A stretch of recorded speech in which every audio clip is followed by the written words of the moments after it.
일제 강점기로 돌아가 보겠습니다. 오쿠라 신베이라는 일본인 교수가 우리 민족의 노래인 향가에 대해서 이야기했습니다. 너희들의 고대 노래는 향가라고 한다. 그리고 25수가 있다. 삼국유사의 14수, 규녀전의 11수다.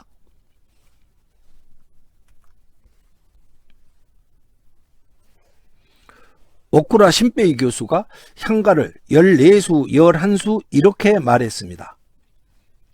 향가는 이렇게 이야기하지 않습니다. 저는 향가를 14곡, 11곡 이렇게 말합니다. 왜냐? 노래이기 때문입니다. BTS가 노래 12곡 불렀다 이렇게 말하지 노래를 12수 불렀다 이렇게 이야기하지 않습니다. 노래 12수 이렇게 말하는 사람은 세상 천지에 오쿠라 신베이 빼고 없을 것입니다. 향가의 벗 여러분, 지금 이 시각부터는 향가를 오쿠라 신베이처럼 11수, 14수 이렇게 말하지 맙시다.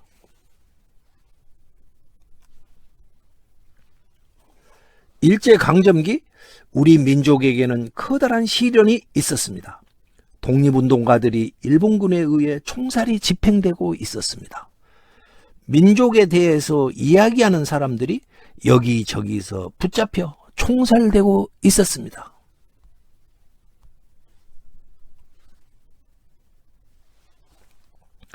김용혜TV는 민족의 노래인 향가의 실체를 밝혀내고자 하는 TV입니다.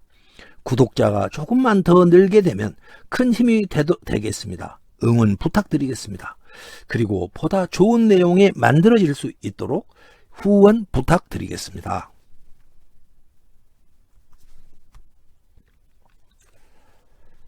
한쪽에서는 사형이 집행되고 있었고 전국 곳곳에서는 수많은 책들이 압수되어 불살라지고 있었습니다.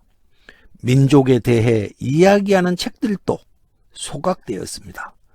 중요한 책들이 불살라졌습니다.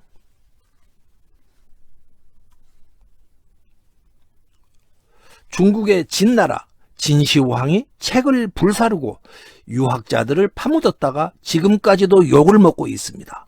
일제에 의해 민족이 처형되었고 책들은 불살라졌습니다. 현대판 분서갱유라 하겠습니다.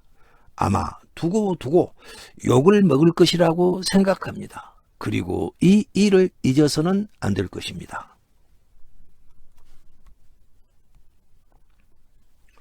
그들은 그랬어도 우리 민족은 정복되지 않는 민족입니다. 우리는 당나라의 100만 공격에도 몽골의 기병에도 일본의 조총에도 정복되지 않았던 민족입니다. 어려움에 빠지면 어떻게 해서라도 일어서는 그러한 민족임은 우리 스스로가 잘 알고 있습니다.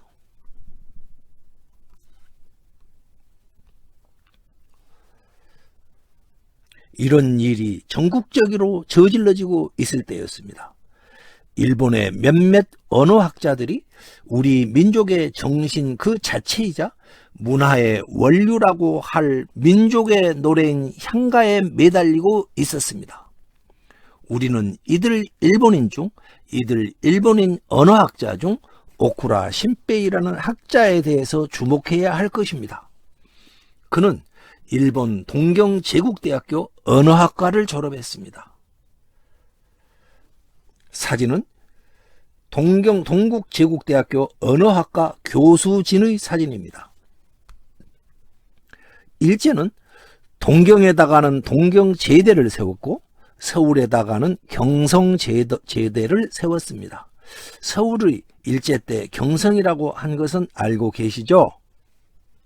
오쿠라 신베이는 동경제국대학 졸업 후에 조선 총독부로 와서 근무하다가 서울에 경성제대가 만들어지니까 교수로 임명되었습니다. 여기 빨간색 원안이 오쿠라 신베이가 되겠습니다. 경성제대 교수가 된 오쿠라 신베이가 우리나라 향가 25곡을 풀어서 자신의 박사학위 논문으로 제출했습니다.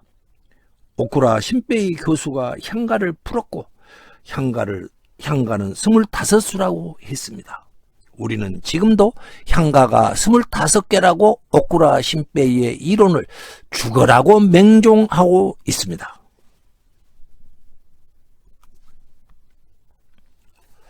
모두 그런 줄로만 알았습니다. 분하고 절통했으나 어쩔 수가 없었습니다. 민족의 지성들은 맨주먹만 쥐고 부르르 떨어야 했습니다.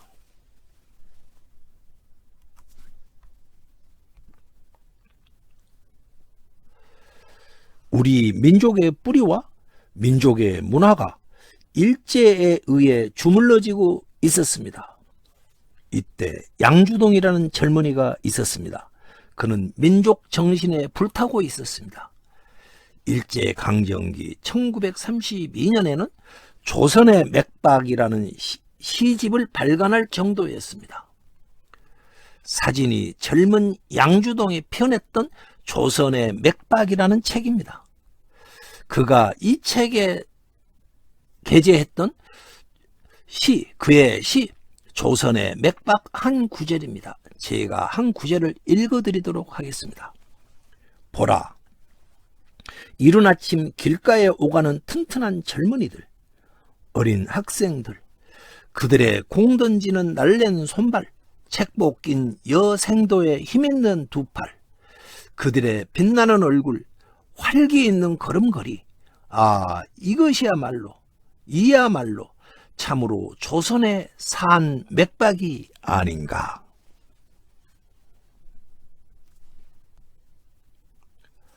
양주동은 평양 숭실학교에서 교수로 근무하게 되었습니다. 양주동은 오쿠라 신베이 교수의 향가 해동 논문을 보고 거대한 민족적 분노를 느꼈습니다. 민족 문화의 뿌리를 일본인이 연구하였다. 민족이 총칼로만 망하는 게 아니구나. 그는 훗날 그 당시의 소회를 이렇게 말했었습니다. 진실로 거룩한 분노였습니다. 양주동은 원래 국문학 전공이 아닙니다. 그는 영문학자였습니다. 그랬던 그가 그날로 전공 과목을 팽개치고 향가를 연구하기 시작했습니다. 누가 하라고도 안 했는데 거룩한 민족적 분노가 양주동을 향가로 인도했습니다. 이 사진은 중동학교 졸업때 양주동입니다. 앳되지만 다부져 보입니다. 그러한 그가 다부지게 향가에 달라붙었습니다.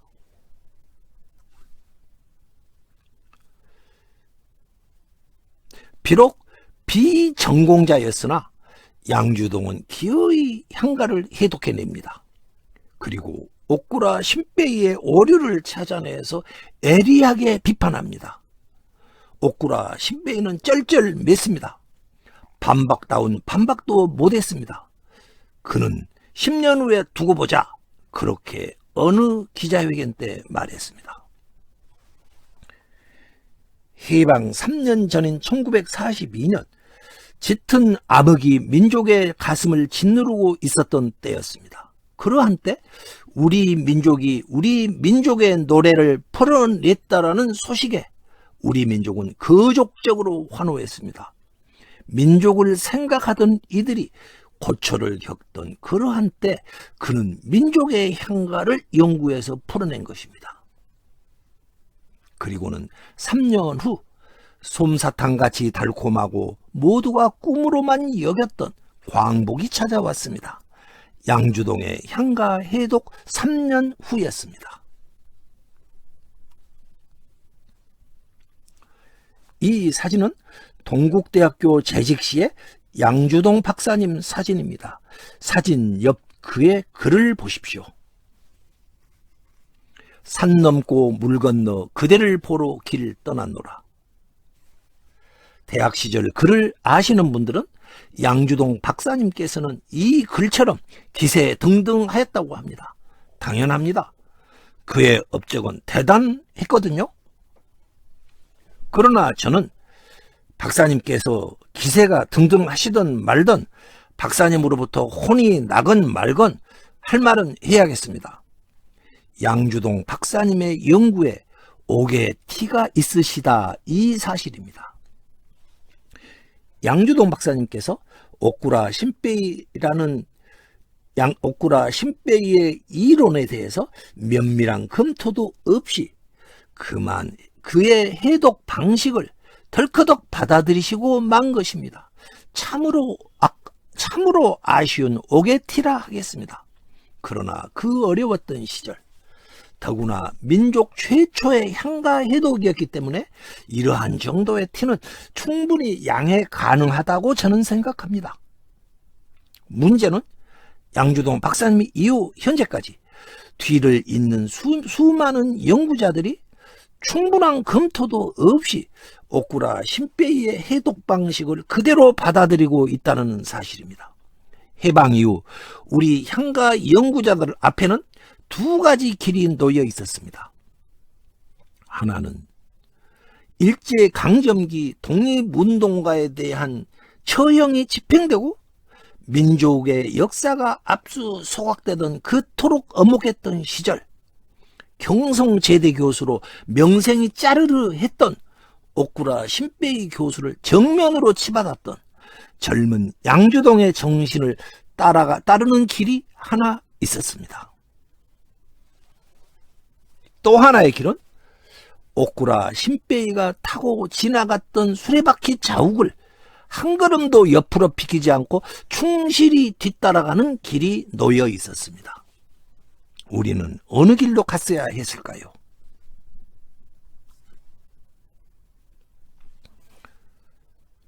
우리나라 어느 학문이라고 그러지 않았겠습니까마는 특히 향가 연구는 우리가 양주동 박사님의 예에서 보듯이 민족의 정체성을 건드리는 일본인 언어학자, 일본에 대한 거대한 민족적 분노의 뿌리를 둔 학문이라고 저는 생각합니다.